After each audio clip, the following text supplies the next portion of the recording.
당신은 지금 자신의 구원이 진짜인지 아니면 스스로 만든 신앙적 착각 속에서 조용히 침몰하고 있는지를 정면으로 바라볼 준비가 되어 있으십니까? 이 질문은 결코 가볍지 않습니다. 왜냐하면 예레미야 17장 9절에서 말하듯 사람의 마음은 만물보다 거짓되고 심히 부패해 있기 때문이며 그렇기에 당신은 누구보다 먼저 자신을 의심해야 하는 존재입니다. 당신의 구원이 참된지 드러나는 첫 번째 결정적 시험은 언제나 내부에서 시작됩니다.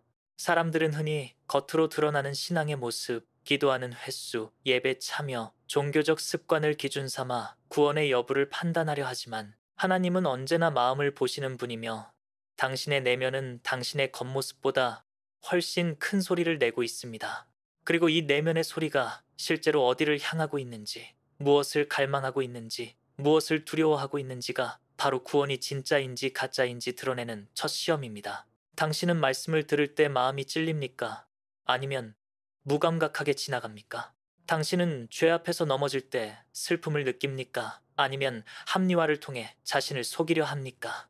진짜 구원은 죄에 대한 싸움을 필연적으로 일으키며 그 싸움이 당신 안에서 멈추지 않고 계속된다는 것 자체가 이미 강력한 증거입니다. 반대로 죄가 반복되는데도 평안하다면 그것은 성령의 침묵이 아니라 성령의 경고이며 이미 깊은 마비가 진행되고 있다는 위험 신호입니다. 구원은 단순한 사고방식의 변화가 아니라 존재의 변화이며 그 변화는 반드시 갈등을 동반합니다. 나를 불편하게 만들고 나를 드러내게 하고 나의 어둠을 비추는 빛 앞에서 도망칠 것인지 드러낼 것인지 선택하게 합니다. 그리고 바로 그 순간이 내적 시험입니다.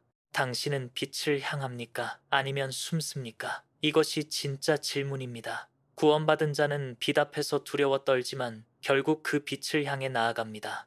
왜냐하면 마음 깊은 곳에서 하나님을 떠날 수 없기 때문입니다. 시편 139편에서 다윗이 내가 주의 영을 떠나 어디로 가리이까? 라고 고백한 이유가 여기에 있습니다. 그 고백은 감정적 표현이 아니라 구원받은 영혼의 본능입니다. 당신이 혹시 넘어지고 흔들리고 때로는 신앙이 무너지는 것처럼 느껴지더라도 다시 하나님께 돌아가는 끌림이 있다면 그것이 바로 첫 번째 증거입니다. 반대로 죄를 지어도 양심의 울림이 없고 회개의 열망이 없고 오히려 스스로를 합리화할 핑계를 더 많이 찾고 있다면 당신은 지금 매우 위험한 상태에 있습니다. 내적 시험은 당신의 감정이 아니라 당신이 무엇을 기꺼이 따르려 하는지를 통해 드러납니다. 당신은 하나님 없이도 살 수 있다고 느끼십니까? 아니면 하나님 없이는 도저히 버틸 수 없다는 절박함이 있습니까? 당신이 말씀 앞에서 무너지고 싶은가? 아니면 말씀 앞에서 자신을 보호하고 싶은가?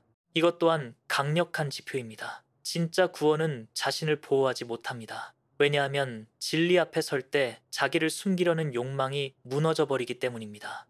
그래서 구원은 당신의 마음을 흔듭니다. 시대가 흔들려도, 상황이 뒤틀려도, 감정이 무너져도 당신의 마음은 결국 하나님께 돌아오고 맙니다. 이것이 바로 성령이 당신 안에 계시다는 표지입니다. 또한 내적 시험은 당신이 고난 앞에서 어떤 반응을 보이는지에 따라 더욱 분명하게 드러납니다. 고난은 구원받은 자에게 혼란을 주지만 결국 하나님께로 이끄는 통로가 되고 구원받지 못한 자에게는 하나님으로부터 멀어지게 만드는 구실이 됩니다. 그래서 베드로전서 1장 7절은 믿음의 시련이 불로 연단하는 과정처럼 반드시 드러나는 성격을 가지고 있다고 말합니다. 당신은 시련이 올 때 하나님을 더 찾습니까? 아니면 원망과 냉소로 방향을 돌립니까? 당신은 유혹이 올 때 싸우려고 합니까? 아니면 기꺼이 받아들입니까?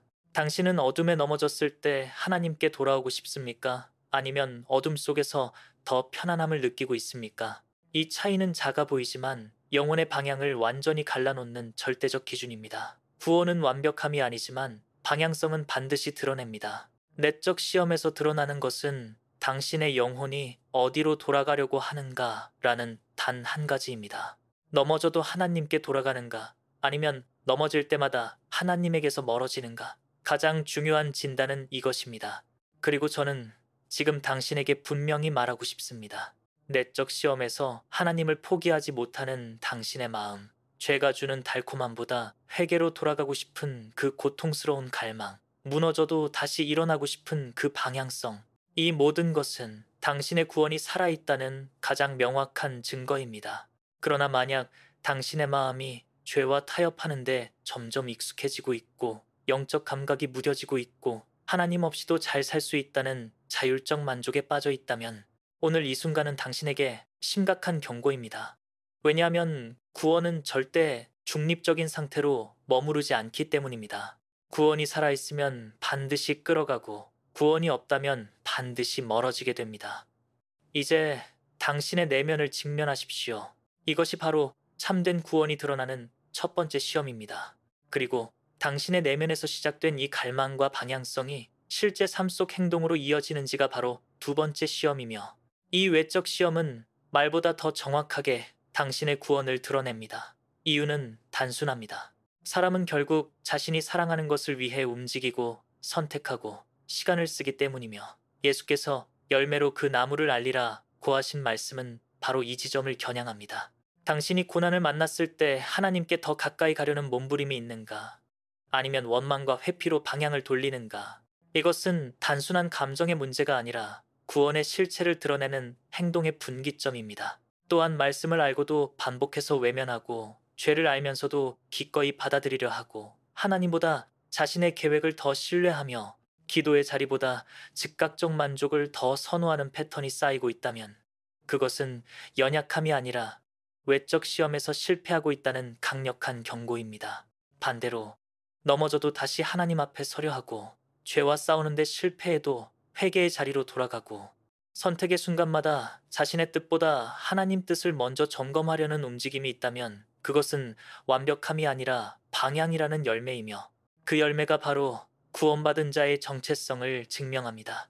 또한 당신이 은밀한 자리에서 어떤 선택을 하는지도 외적 시험의 핵심입니다. 사람들 앞에서는 누구나 경건할 수 있지만 혼자 있을 때 향하는 생각과 습관, 마음이 편안히 기대는 기준은 절대 꾸밀 수 없습니다. 그래서 시편 119편의 고백처럼 말씀을 향한 작은 기울어짐이라도 있다면 그것은 외적 시험 속에서 드러나는 진짜 열매이며 반대로 하나님을 의식하지 않는 시간이 길어지고 죄를 대하는 감각이 무뎌지며 말씀을 멀리해도 아무런 갈등이 없다면 그것은 외적 시험이 이미 당신에게 경고하고 있다는 신호입니다. 결국 구원은 말이 아니라 발걸음이며 반복되는 선택의 누적입니다. 당신이 실패해도 하나님께 돌아가는가 아니면 실패할 때마다 하나님으로부터 멀어지는가 이것이 외적 시험의 가장 선명한 기준입니다. 하나님은 오늘도 당신의 행동 하나하나를 통해 너의 구원은 지금 어디를 향하고 있느냐라고 묻고 계시며 그 질문에 거짓없이 대답하는 순간이야말로 당신의 구원이 참된지를 드러내는 가장 결정적인 자리입니다. 이 사역은 깨어있는 영혼들을 세우기 위한 작은 등불입니다. 당신의 기도와 멤버십 후원이 이 불빛을 지켜줍니다. 하나님 나라를 세우는 동역의 손길로 함께 해주세요. 오늘 영상이 당신의 마음을 흔들었다면 그건 하나님께서 지금 당신을 부르고 계신다는 뜻입니다. 깨어있는 자로 서서 이 세대의 어둠 속에 작은 빛이 되어주세요. 구독과 좋아요는 이 메시지가 더 많은 영혼에게 닿을 수 있도록 돕는 통로가 됩니다. 그리고 당신의 생각과 깨달음을 다른 분들과 공유할 수 있게 댓글로 남겨주세요. 당신의 한 문장이 또 다른 영혼을 깨울 수 있습니다.